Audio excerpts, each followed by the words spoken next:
I watched my parents hand over the CEO position of the hotel I saved to my unqualified brother. So I built a competitor that destroyed them.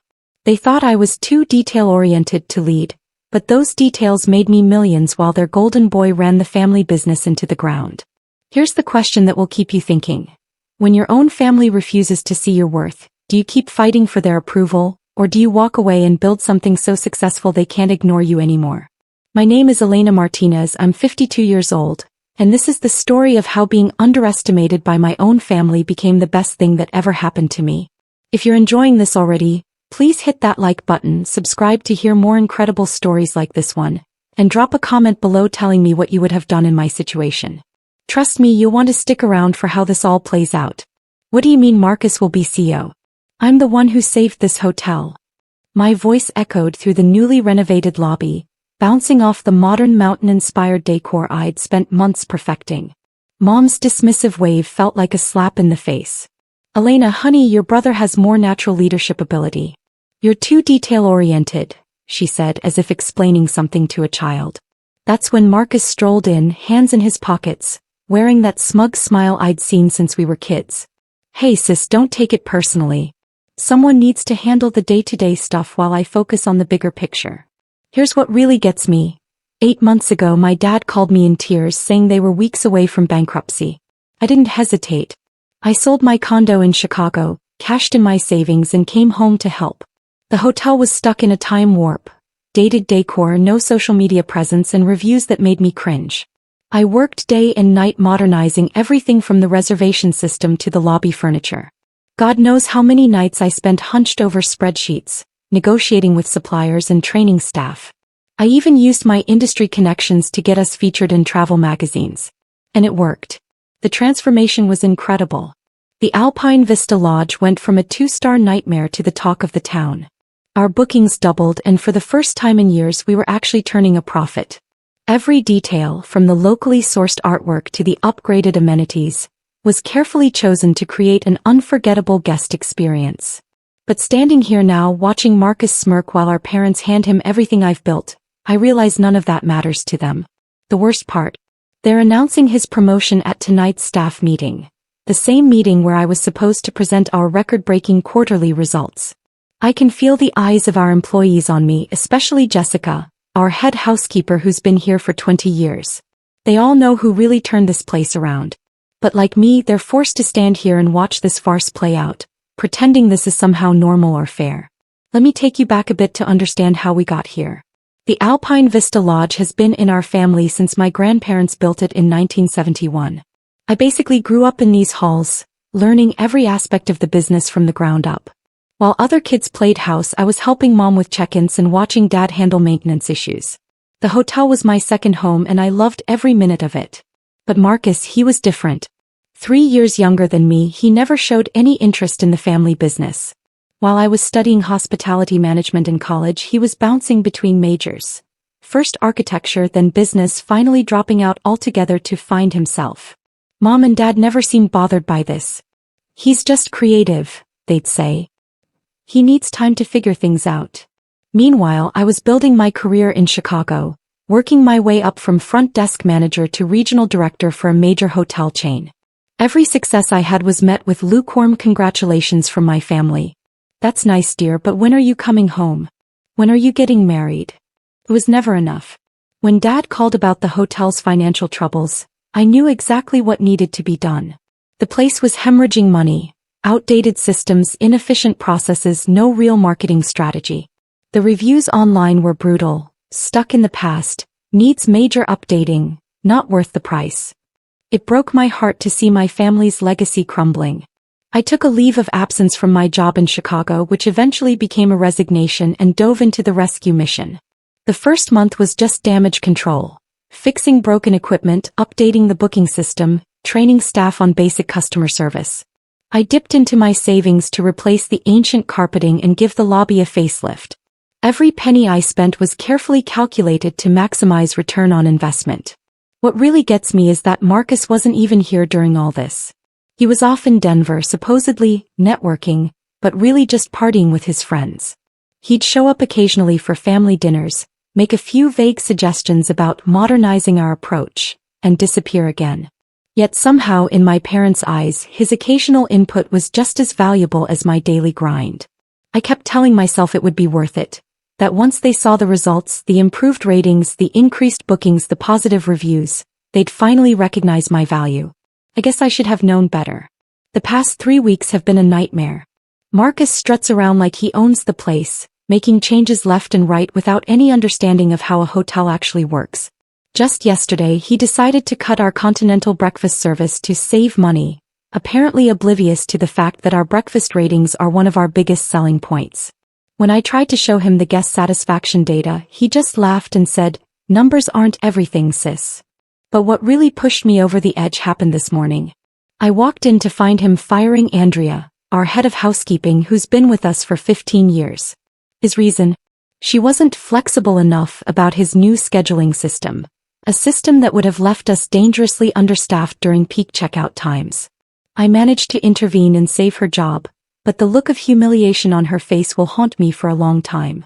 I tried talking to Mom and Dad about it.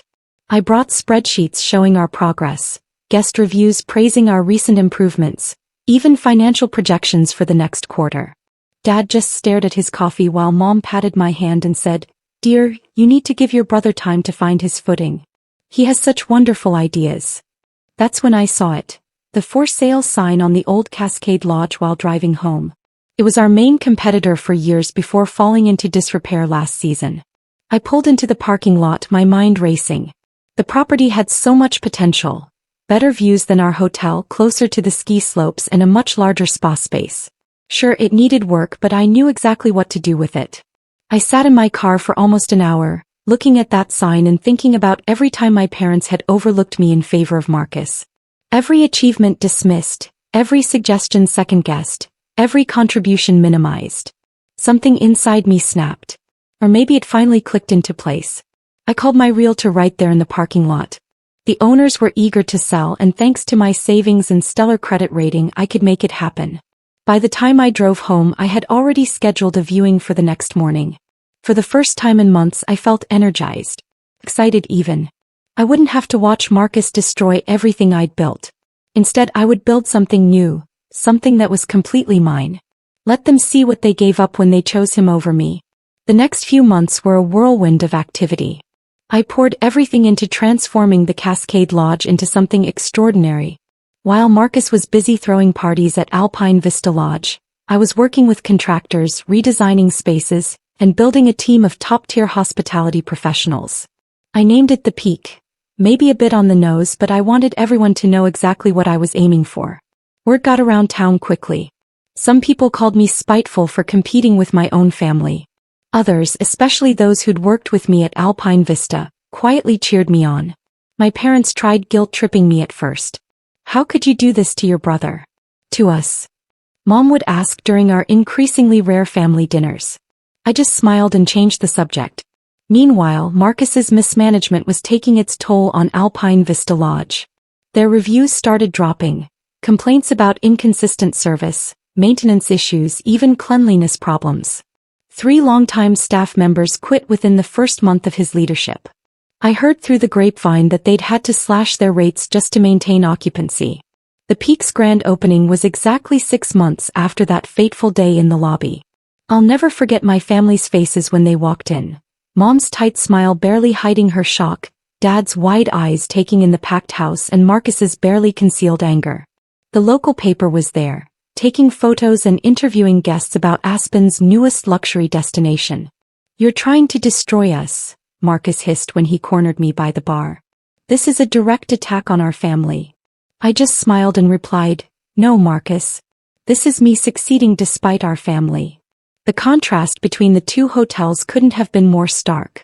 While Alpine Vista Lodge struggled with basic maintenance, the Peak was making waves with its eco-friendly initiatives and luxury amenities. Every detail I dreamed of implementing at the family hotel but had been shot down was now a reality here, from the locally sourced restaurant menu to the state-of-the-art spa facilities. Everything was exactly as I'd envisioned. But success brought its own challenges. Other hotels started copying our innovative booking system. Some folks in town, old friends of my parents, started whispering about how I was tearing the family apart. Even some of my loyal guests from Alpine Vista Lodge expressed guilt about choosing sides. The real challenges came rolling in as the peak gained momentum. My former vendors from Alpine Vista Lodge started getting pressure not to work with me. Mom had quite the social circle in town, and suddenly some longtime family friends stopped meeting me for our usual coffee dates. I even lost my spot on the local tourism board. Apparently there was a conflict of interest. But I wasn't about to let small-town politics derail everything I'd built. When local vendors hesitated, I found better ones in Denver. When the tourism board dropped me, I focused on building direct relationships with ski tour operators. Every obstacle just pushed me to be more innovative, more determined. Then came the biggest test of all. Mom and Dad showed up at my office one morning looking worried. The bank was threatening to call Alpine Vista's loans. Marcus's mismanagement had finally caught up with them. They wanted me to come back, not as CEO of course, but to help Marcus learn the ropes. "We're family," Mom pleaded. "You can't just let the hotel fail." I looked at them both, sitting across from my desk in the office I'd built myself, and felt strangely calm. "I offered to help 8 months ago," I replied. "You chose Marcus. Now you have to live with that choice." Dad tried a different approach. "Think about your grandfather's legacy," he said quietly. "This hotel has been in our family for generations. And I tried to preserve that legacy," I shot back. "You're the ones who handed it to someone who treats it like his personal playground." The whispers around town got nastier after that. I was the ungrateful daughter, the bitter sister, the woman who'd turn against her own family out of spite. Some days those rumors hurt more than I'd like to admit. But every morning I'd walk into the Peak's lobby, see my vision come to life, and know I'd made the right choice. My team became my new family. Many were former Alpine Vista employees who jumped ship, tired of Marcus's chaotic management style. They understood what I was building here wasn't about revenge. It was about creating something meaningful, something we could all be proud of. The breaking point came during the annual Colorado Luxury Hotels Awards. The Peak was nominated for Best New Boutique Hotel, and Alpine Vista Lodge was conspicuously absent from any category. I was sitting in the ballroom surrounded by my team when they announced our win. As I walked to the stage, I caught sight of my parents in the back of the room. They'd shown up unannounced, probably expecting to support our family hotel as they had for years. The look on their faces said everything. Mom was fighting back tears and Dad looked like he'd aged 10 years. Marcus wasn't there. He'd stopped attending industry events months ago, claiming they were just popularity contests. But everyone in that room knew what this moment meant. The student had officially surpassed the teacher. The detail-oriented daughter had built something better than the family legacy they'd refused to entrust her with. During my acceptance speech, I thanked my team, our guests, and even mentioned Alpine Vista Lodge, where I first fell in love with hospitality. The crowd's uncomfortable shifting told me they caught my subtle dig. But it was the conversation afterward that really changed everything. A renowned travel magazine editor approached me for an interview. As we talked about the Peak success, my parents hovered nearby, clearly listening. They heard every word as I described my journey, including how being passed over for CEO had motivated me to build something of my own. "Sometimes the best success stories come from being underestimated," I said loud enough for them to hear. That evening, the magazine editor told me they were naming the Peak Best Boutique Hotel in the Rockies in their upcoming issue. The same issue would feature a piece on traditional hotels struggling to adapt, with Alpine Vista Lodge as their prime example. When the article came out, it was like a bomb went off in our small town. Everyone who'd whispered about me being spiteful had to acknowledge the truth. I'd built something extraordinary while Alpine Vista Lodge was failing, not because of me but because of their own poor decisions. Looking back on everything, it's hard not to feel a mix of emotions. Part of me still hurts from the way my parents treated me, how they brushed aside all I'd done as if it were nothing. But another part of me, maybe the bigger part, feels liberated. I'm living my life on my terms, not waiting for someone else's validation. When I walk into the Peak every morning, I'm reminded of what I built with my own 2 hands. The vibrant lobby buzzes with life, guests chatting excitedly about their plans for the day, staff moving efficiently with warm smiles, the faint aroma of freshly brewed coffee mingling with the clean mountain air that drifts in when the doors open. It's everything I ever wanted Alpine Vista Lodge to be. And seeing it thrive gives me a deep sense of pride. My team at the Peak has become my family in ways I never expected. Many of them, like Jessica and Andrea, are former employees of my parents' hotel who left because they saw the same lack of leadership I did. They've been instrumental in making the Peak a success, and their loyalty humbles me. Jessica often jokes that she finally feels like her experience and ideas are valued, and I know exactly how she feels. Outside of work, I've started reconnecting with old friends. For years, I was so wrapped up in trying to prove myself to my parents that I let important relationships slip away. Now I'm making time for coffee dates and hikes, rebuilding those connections. Some people from the town who initially criticized my decision to compete with my family have even come around, admitting they admire what I've accomplished. I've also started to find my place within the community again. Hosting events at the Peak has helped me re-establish old bonds and even create new ones. Just last month, we held a fundraiser for the local animal shelter in our new event space, and it was a huge success. Seeing people come together for a good cause reminded me why I wanted to work in hospitality in the first place. To create spaces that bring people joy and comfort. But it's not all perfect. There are moments, especially on quiet evenings, when I think about my parents and Marcus. As much as they've hurt me, I wish things could be different. I've caught myself wondering if they've ever truly understood the sacrifices I made to save our family's legacy. Still, I've come to realize that their approval isn't something I need anymore. My success, my happiness, they're mine and no one can take them away. For so long, I lived in the shadow of their expectations. But now I'm finally standing in my own light. It was about 3 weeks after the Colorado Luxury Hotels Awards when my parents finally reached out again. They asked me to come over for dinner, just the three of us. I hesitated for a moment but decided to go. I wanted to hear what they had to say, even though I wasn't holding my breath for a real apology. When I arrived at the house, the atmosphere was different. My mom greeted me with a nervous smile, and my dad avoided eye contact, fiddling with his watch the way he always did when he was uncomfortable. Over dinner, they started with small talk, how the weather was unusually warm for the season, how they'd heard about the Peak's latest 5-star review. I could tell they were building up to something. Finally, my dad cleared his throat and said, "Elena, we wanted to say we're proud of what you've accomplished." My mom quickly added, "We know we haven't always shown it, but we do recognize how much work you've put in. The Peak it's remarkable." I wanted to feel happy about their words, but they landed flat. Felt like too little, too late, especially after years of being dismissed. Instead, I just nodded and waited for what I knew was coming next. Sure enough, my mom launched into it. "Marcus has been struggling. The hotel isn't doing well and he's in over his head. We were wondering if you could maybe guide him, help us get things back on track." For a moment, I didn't say anything. I let their words hang in the air while I looked at both of them. Really looked at them.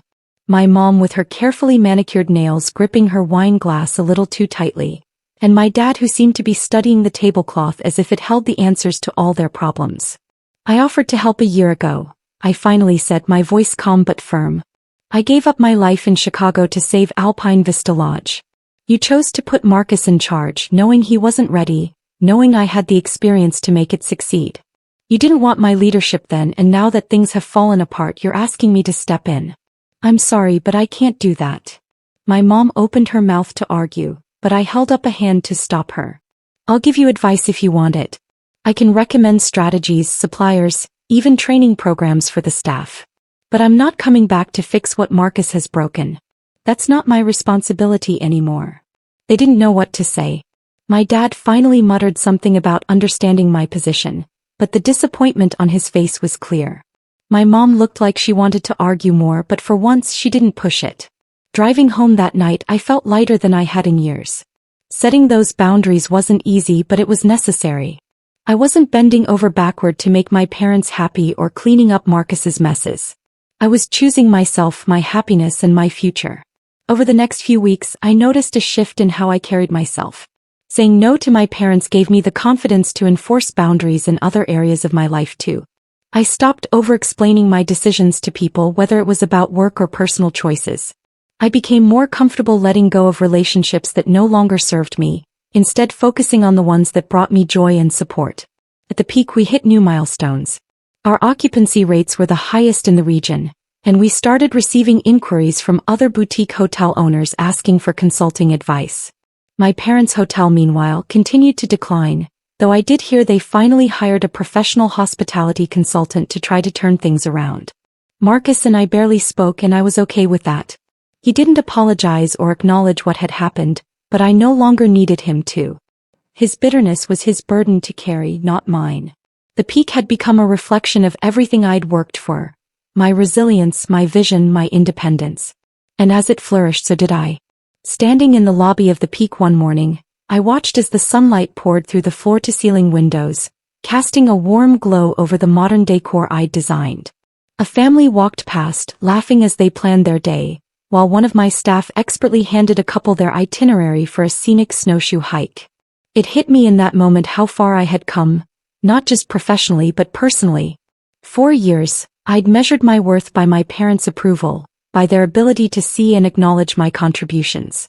But now I realized I didn't need that anymore. What I had built here wasn't just a hotel.